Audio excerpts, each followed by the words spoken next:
Dobrý deň všetkým. Ďakujem. Pokračujem.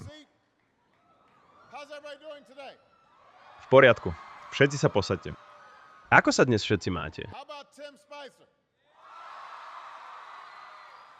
A čo Tim Spicer?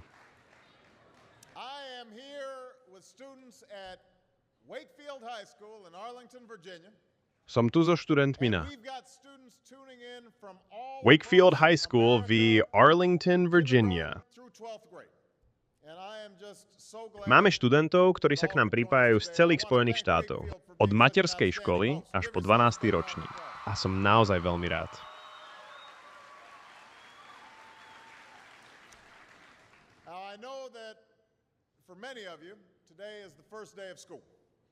And for those of you in kindergarten or starting middle or high school, it's your first day. Že ste sa k nám dnes všetci mohli pripojiť a chcem poďakovať Wakefieldu za to, že je takým vynikajúcim hostiteľom. Zaslúžite si veľký potlesk. Teraz viem, že pre mnohých z vás je dnes prvý deň školy.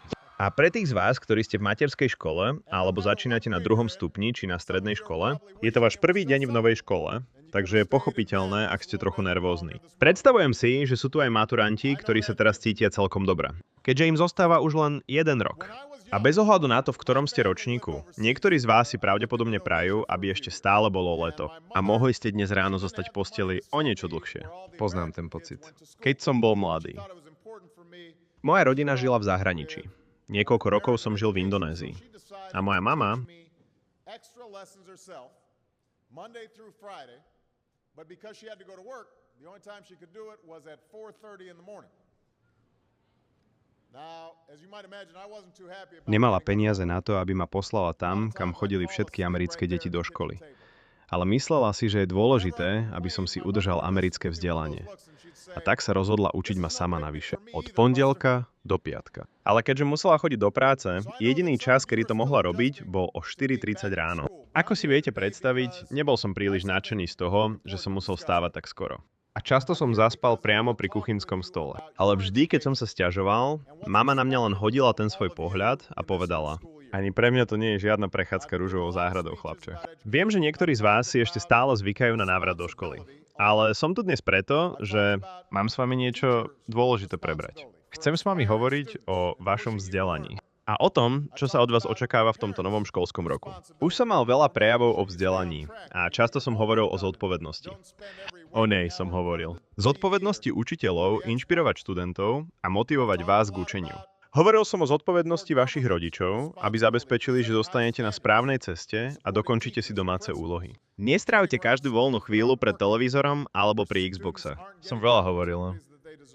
Zodpovednosti vašej vlády za stanovenie vysokých štandardov a podporu učiteľov a riaditeľov. A zlepšovanie škôl, ktoré nefungujú, kde študenti nedostávajú príležitosti, ktoré si zaslúžia.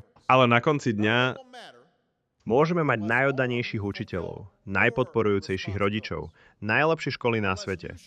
A nič z toho nebude mať význam. Na tom nezáleží. Pokiaľ si všetci nesplníte svoje povinnosti.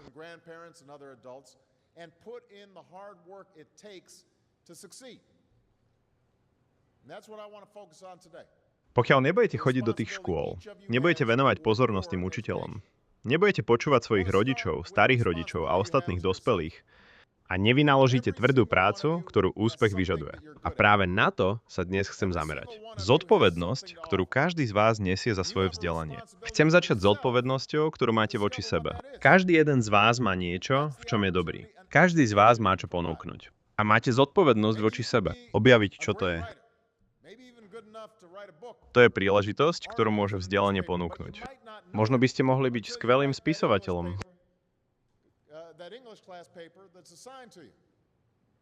Maybe you could be an innovator or an inventor, maybe even good enough to Možno dokonca natoľko dobrým, že by ste napísali knihu alebo články do novín. Ale možno to nezistíte, kým nenapíšete tú esej z angličtiny. Tú esej z angličtiny, ktorá vám bola zadaná? Možno by ste mohli byť inovátorom alebo vynálezcom. Možno dokonca natoľko dobrým, že by ste prišli s ďalším iPhoneom alebo novým liekom či vakcínou. Ale možno to nezistíte, kým nespravíte svoj projekt na hodinu vedy. Možno by ste mohli byť starostom alebo senátorom. alebo sudcom Najvyššieho súdu. Ale možno to nezistíte, kým sa nepridáte k študentskej rade alebo debatnému tímu. A nech už chcete v živote robiť čokoľvek. Garantujem vám, že na to budete potrebovať vzdelanie. Chcete byť lekárom, učiteľom alebo policajtom?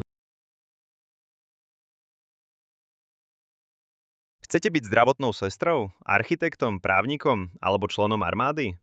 Na každé z týchto povolaní budete potrebovať dobré vzdelanie.